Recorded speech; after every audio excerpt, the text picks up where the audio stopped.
Não tem, né, moça? Então tá bom. Obrigada. Você colocou? Será que... Oi, trumpica? Eu não posso levar isso aqui, não posso levar o do Reinaldinho. Por que você não pode levar? Porque eu tenho que levar só brochura, caderno brochura. Só Cadê? O que você queria levar que você não pode? Aqui, ó.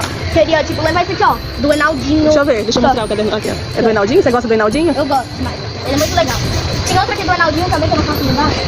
É, querido, você ainda tá na fase do caderno brochura. Aceita. Ó, esse daqui não Ah, posso é, levar. esse é do Reinaldinho também. Deixa eu ver, Não deixa eu posso, mostrar. não posso levar esse. Esse daqui também não posso, ó. Olha aqui, gente, eu tinha o Reinaldinho. Eu tinha o Reinaldinho. Eu sou fã dele. Eu tinha o Reinaldinho. Olha quem tá aqui na van, quem é? O Reinaldinho. Você Reinaldinho. é fã dele? Sou. Eu adoro esse dizer.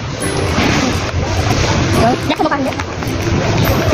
Falta pegar a garrafinha, vamos ver se a gente acha que... Então, aqui ficou faltando tesoura sem ponta, que não tem, né? Cola. Cola bastão e cola Caderno. normal não tem. E caderno de desenho E só, e garrafinha. e a régua. Régua. Ó, então vamos lá, ficou faltando a régua, Eu peguei aquela miudinha. né? Miudinha. Mas pra vocês é bom a régua grande. Ficou faltando régua, cola bastão, tesoura sem ponta e caderno de desenho, certo? A gente vai ver se acha em